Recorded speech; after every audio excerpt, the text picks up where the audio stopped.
Hey everyone, welcome to S fever. और आज की इस वीडियो में हम डिस्कस करेंगे राइटिंग टास्क 2 के ऊपर। और हम एक ऐसे डेवलप करेंगे जो कॉज सॉल्यूशन ऐसे होगा। इस ऐसे में मैं आपको बताऊंगी कि इंट्रोडक्शन कैसे लिखते हैं कॉज सॉल्यूशन ऐसे की, एंड बीपी फर्स्ट कैसे लिखते हैं, बीपी सेकंड कैसे लिखते हैं, एंड कंक्लूजन कैसे लिखते हैं।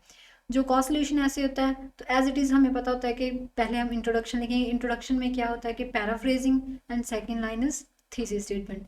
देन फर्स्ट बीपी में क्या होंगे, उसके कॉजेज आएंगे, एंड सेकंड बीपी में उसके सॉल्यूशंस होंगे, and last is conclusion. Conclusion then again two lines. First line is restate the topic sentence, and second is your opinion statement.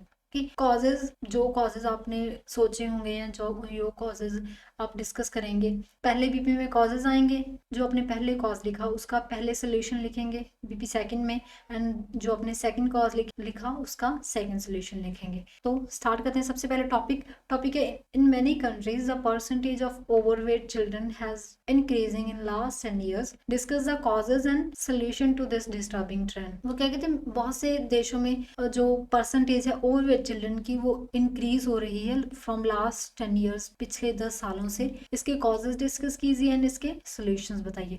तो सबसे पहले क्या, इंट्रोडक्शन। एंड इंट्रोडक्शन में क्या होता है कि पहले हम पैराफ्रेज करते हैं। तो पैराफ्रेज कैसे करेंगे, जैसे मैंने लिखा, it is true that number of obese children in many societies has been on rise in last few decades. अगर आपको पैराफ्रेज करना नहीं आ रहा, अगर आपको ये नहीं पता चलता कि पैराफ्रेजिंग कैसे होती है, तो जस्ट कुछ को वर्ड्स अपने टॉपिक सेंटेंस में से उठा लीजिए। जैसे इन्होंने लिखा, जैसे हमने उठाया ओवरवेट चिल्ड्रन। ओवरवेट चिल्ड्रन को इन्होंने कैसे, उसका सिनोनियम बना दिया ओवरवेट का, क्या, ओबीज। ओके, एंड दस इंक्रीज को इन्होंने लिख दिया राइज। लास्ट 10 years को क्या लिख दिया, लास्ट फ्यू डिकेड्स। सबसे इजीएस्ट वे होता है, अगर आप इंट्रोडक्शन लिखना चाहते हो, कि कुछ वर्ड्स उठा लीजिए अपने सेंटेंस में से, टॉपिक सेंटेंस में से, एंड देन उनको सिनोनियम बना के लिख दें उसके। तो first, is it true that the number of obese children in many societies has been rise in the last few decades। लिख दिया। नेक्स्ट हमारी क्या आएगी, थीसिस स्टेटमेंट। थीसिस में हम क्या बताएंगे, जो उन्होंने हमसे पूछा होता है। क्या पूछा है उन्होंने, कॉजेज एंड सॉल्यूशंस। तो क्या लिखेंगे, this essay will discuss the reasons why this is occurring and offer some solutions। के ये ऐसे क्या डिस्कस करेगा, इसके रीजंस, क्यों ये प्रॉब्लम है, एंड इसके कुछ solutions. Okay, next move on to BP 1। BP 1 में हम क्या लिखेंगे, इसके कॉजेज।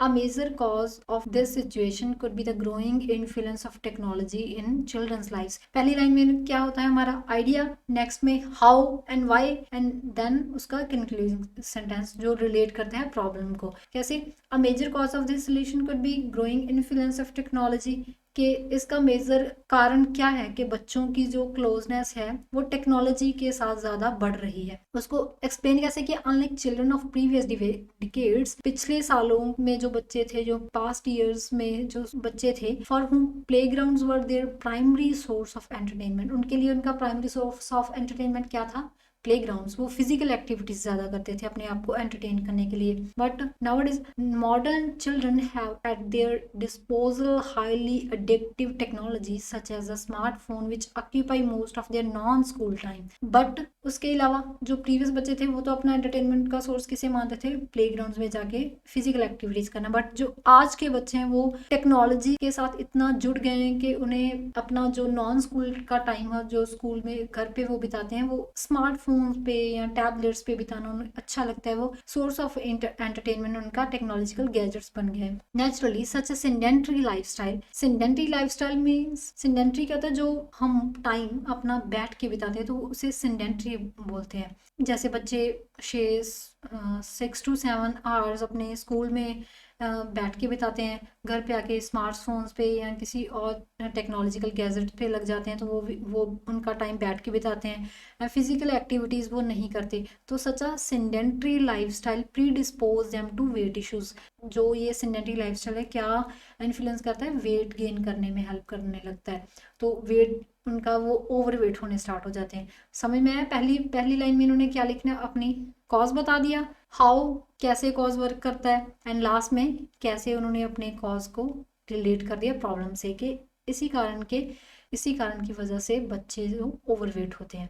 एक कॉज हमारा कंप्लीट हो गया। Next, this could also be attributed to easier access to junk food in contrast to few years back there are fast food outlets on every street corners even in the suburban areas. This could also be attributed to easier access to। तो second cause उन्होंने क्या बोला कि easier access है junk food का, कि बहुत से फूड आउटलेट्स बन गए हैं आज, हर एक स्टोर छोड़ के दूसरा स्टोर जो होता है वो फूड आउटलेट्स का ही होता है, एज हम भी देखते हैं हमारी रेगुलर लाइफ में।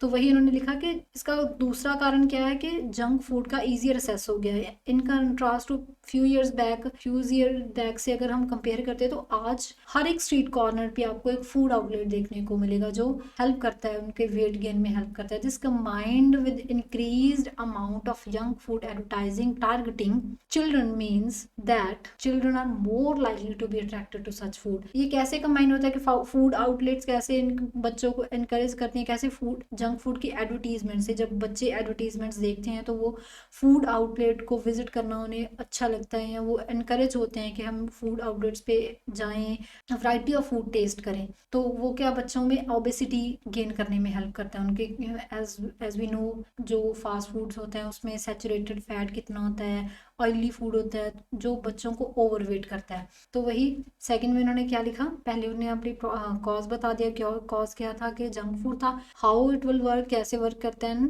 रिलेट्स टू द प्रॉब्लम्स के साथ से रिलेट कर दिया। Next move on to BP second में हम क्या लिखेंगे, इसके सोल्यूशंस। तो पहला हमारा कॉज क्या था कि वो टेक्नोलॉजी के साथ जुड़े हुए हैं, उसका सोल्यूशन क्या होगा, however there are variety of possible solution available to address this problem, कि बहुत से सोल्यूशन है इस प्रॉब्लम को टैकल करने के लिए। The most likely way to combat this issue, सबसे अच्छा वे या सबसे ईजिएस्ट वे क्या है इस इशू को खत्म करने के लिए, is by encouraging children to be physically active, कि बच्चों को एनकरेज किया जाए कि वो फिजिकली एक्टिव रहें, फिजिकल एक्टिविटीज करें।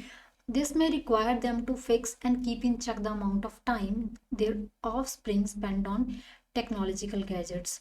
ये कैसे हो सकता है कि जो पेरेंट्स हैं वो पेरेंटल लॉक ला के रखें अपने फ़ोन्स पे, या वो टाइम टेबल मैनेज करें बच्चों का कि उन्होंने इस टाइम के जो उनका नॉन स्कूल टाइम होता है उस टाइम में इतने टाइम तक उन्होंने अपना टेक्नोलॉजिकल डिवाइसेस पे स्पेंड करना है और इतना टाइम उन्होंने अपना प्ले ग्राउंड में स्पेंड करना है। तो इससे क्या होगा, जब टाइम मैनेजमेंट होगा तो वो एक इक्वल टाइम अपनी फिजिकल एक्टिविटीज़ पे भी स्पेंड कर पाएंगे जो उन्हें ओबेसिटी को डिक्रीज करने में हेल्प करेगा। Doing so would rekindle children interest to visiting playgrounds, इससे क्या होगा कि बच्चों का इंटरेस्ट बढ़ेगा और प्ले ग्राउंड्स को विजिट करने में। तो ये एक सोल्यूशन हमारा complete. Second remedy would be, second क्या रेमेडी होगी, for the government to take steps to curb fast food consumption.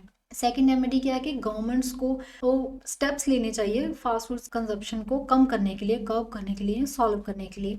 This can be achieved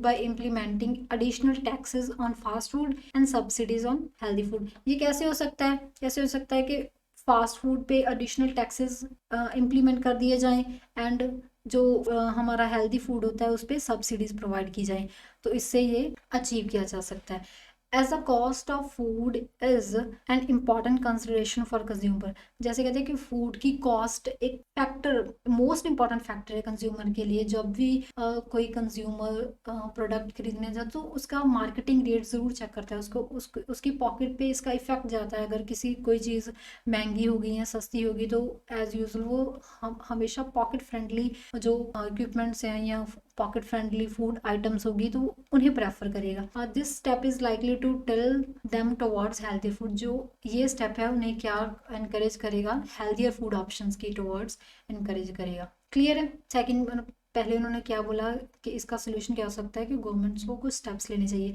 वो कैसे इम्प्लीमेंट होंगे कि टैक्सेस इंक्रीज कर दिया जाए, फास्ट फूड पे सब्सिडीज प्रोवाइड कर दी जाए, जिससे क्या होगा कि कंज्यूमर पॉकेट फ्रेंडली जो फूड आइटम्स होंगी उन्हें प्रेफर करेंगे एंड हेल्दी फूड्स ऑप्शंस के टुवर्ड्स वो इनकरेज होंगे। Then last is an conclusion, addiction to technology and junk food are both to blame for increasing obesity।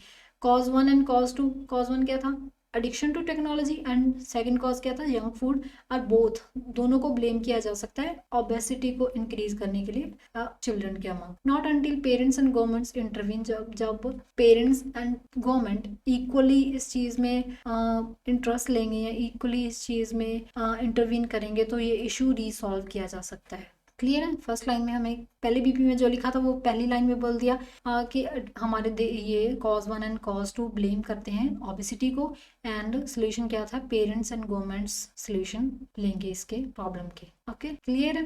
Again मैं आपको एक ओवरव्यू बताती हूँ कि हमने क्या किया। पहले इंट्रोडक्शन में पैराफ्रेजिंग की, इन अदर वर्ड्स में लिखा। सेकेंड लाइन हमारी thesis statement. Okay, and then BP first में पहले हमने क्या लिखा, कॉज 1, फिर कॉज 1 को एक्सप्लेन किया। ओके, एंड नेक्स्ट लाइन में उसको प्रॉब्लम के साथ रिलेट किया। एंड नेक्स्ट उसी तरह सेकंड कॉज लिखा, उसे एक्सप्लेन किया how it will work, and then relates to the, उसको प्रॉब्लम के साथ रिलेट किया। Next move to BP2। BP2 में हमारे सोल्यूशन थे, तो पहले उन्होंने अपना सोल्यूशन लिखा। ओके, देन सेकंड लाइन में how it will work, and last resulting loss. Okay, then as it is, पहले उन्होंने अपना सोल्यूशन, सेकंड सोल्यूशन लिखा, देन उसको एक्सप्लेन किया वो कैसे चलेगा, and last relates to a solution, उसको सोल्यूशन के साथ रिलेट किया। Clear. And then first line में कॉजेज, हमारी कॉजेज क्या थे, एंड सेकंड लाइन में सोल्यूशंस। जो BP1 में लिखा वो पहली क्लॉज में आ गया, एंड जो BP सेकंड में लिखा वो second line. Clear. I hope ये आपको अच्छे से समझ आया होगा, पता चला होगा कि कैसे कॉज सोल्यूशन ऐसे कैसे लिखते हैं, कैसे उसकी इंट्रोडक्शन लिखते हैं, कैसे कॉजेस को एक्सप्लेन करते हैं, एंड कैसे सोल्यूशंस को एक्सप्लेन करते हैं, उसका कंक्लूजन कैसे लिखते हैं। Thanks for watching this video and see you in the next video.